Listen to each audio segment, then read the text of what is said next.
ह्या शहरामध्ये अनेक लोकांनी आम्हाला प्रेम दिलं, साथ दिलं, सगळ्या जाती धर्माने प्रेम आणि साथ दिलं. शेवटी हा प्रेमाचा नाता असतो. याच मंचावर सर्वात पहिला सुरुवात केली शुभेच्छाची साजिदने आणि त्यांनी हिंदीमध्ये शुभेच्छा दिली. थोडक्यात असं आहे की त्याची भावना स्पष्ट होती, भाषा कुठली होती, पण त्यांनी प्रेमापोटीने त्यांना शुभेच्छा दिली की आपको जन्मदिन की बधाई हो. ह्याला तुम्ही वेगळं अर्थ काढू नका, हा प्रेमाने आलेला. राहिला प्रश्न, मराठीचा अभिमान सर्वांनाच आहे, महाराष्ट्राचा अभिमान सर्वांनाच आहे. देशाचे पंतप्रधान हे सांगायचं राष्ट्रभर हे उद्देश होतं की मला मराठी पण येते आणि हिंदी पण येते, त्याला वेगळा अर्थ लावू नका, तुम्हाला कुठल्या भाषेत पाहिजे मी त्या भाषेत बोलू शकतो. हा त्यांचा एक महाराष्ट्राला प्रेम होता आणि स्नेह होता. मी मुझफ्फर हुसैन साहेबांचाही आप नहीं थे तो मुझे बहुत तकलीफ हो रही थी चुनाव में साथ है, कारण की चांगलं शहराचा विकास होण्यासाठी विपक्ष लागतोच. आणि नक्की मुझफ्फर हुसैन साहेब आता त्याची तब्येत आता बरी आहे, ईश्वरची प्रार्थना, त्यांना पण चांगलं स्वास्थ्य मिळावं. आप नहीं थे इसलिए इतने खड्डे हुए. आप ते असते तर मागे लागले असते. विपक्ष आम्ही जोरात लागलो असतो, आम्ही लागतोच आहे, परंतु विपक्ष असलाच पाहिजे. आणि माझी मनापासून इच्छा आहे की त्यांचं स्वास्थ्य चांगलं राहावं, त्यांनी आराम करावा, परंतु आजारी होऊ नये, ते चांगलं आराम करावा ही आमची शुभेच्छा आहे. आणि नक्की आम्ही गणपती बोलतो.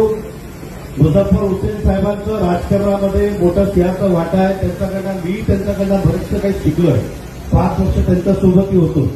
माझ्याकडे जो काय आहे तो सगळ्यांचं थोडं थोडं मिक्सचर आहे. म्हणजे तुमचं पण थोडंफार मिक्सचर आमच्याकडे आहे आणि ह्या शहराला प्रगतीशील करण्याचा प्रयत्न करतो. मी परत एकदा संदीप राणेजी यांना वाढदिवसानिमित्त मनापासून शुभेच्छा देतो आणि खूप खूप अभिनंदन. धन्यवाद. जय हिंद, जय महाराष्ट्र. पंतप्रधान नरेंद्र मोदीजी महाराष्ट्राचे एखाद्या व्यक्तीला बोलले तुम्हाला अभिनंदन, आपको मराठी में करू की हिंदी में करू.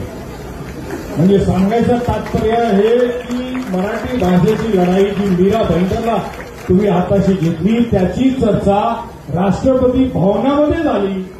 राज्यसभेवरती नेमणूक झालेल्या खासदारांच्या शपथविधीला झाली. मराठी भाषेच्या संदर्भामध्ये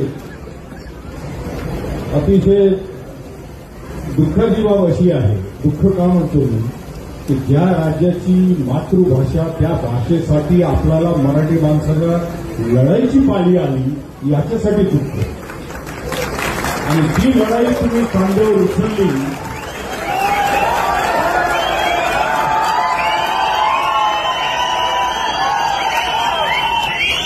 खरं म्हणजे कोणतीही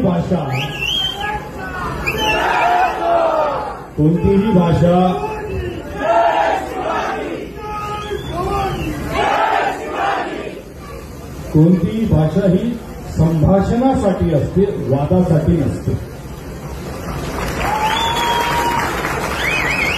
आणि ज्याला आपण पुरातन काळची भाषा ज्याला आपण म्हणतो आणि ज्याला मान्यता द्यायला केंद्र सरकारला ही वर्ष लागली, अशा भाषा आणि अशा भाषेचे मांडणारे बोलणारे तो वर्ग, तो मराठी समाज, त्याला कुठेतरी दाबण्याचा प्रयत्न जेव्हा होतो तर ते अतिशय लाजवणारी बाब आहे या महाराष्ट्र राज्यामध्ये.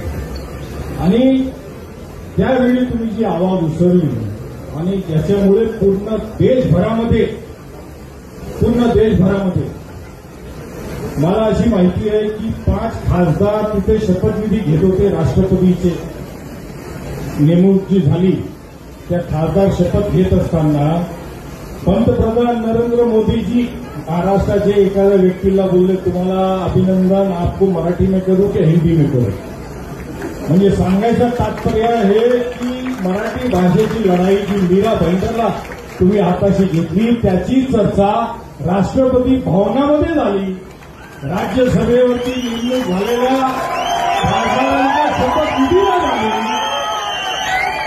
याच्यापेक्षा मोठी लढाई मी नाही समजत कोणी असू शकते. राज्याला हिंदी भाषेचं जे काही जीआर त्यांनी काढलं होतं ते त्याला माघार घ्यायची पाळी आली.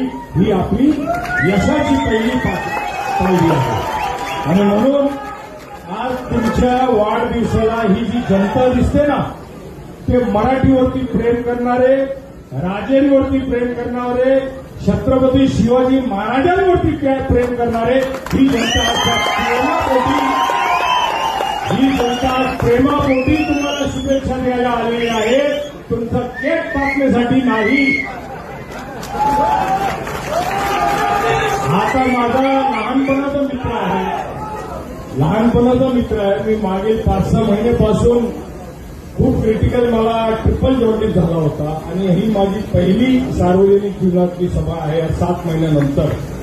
पण याच्या प्रेमापोटी यांनी मला सांगितलं काही झालं तर भाई तुम्हाला यायला लागेल आणि म्हणून आमदार साहेब मी 5-7 महिने शहरात दिसत नाही. तुम्ही असं समजू नका की आम्ही हारून थकून घरी बसलो. आणि ते गमतीचा विषय माझे सगळे महाराष्ट्रातले छत्रपती मित्र जे मराठे आहेत ते मला नेहमी म्हणतात आम्ही छत्रपती मराठे मुझफ्फर हुसेन तू आमचा आलमगीर, औरंगजेब नाही हा, आलमगीर नाही, मी छत्रपतीला मानणारा आहे. छत्रपती शिवाजी महाराज की जय.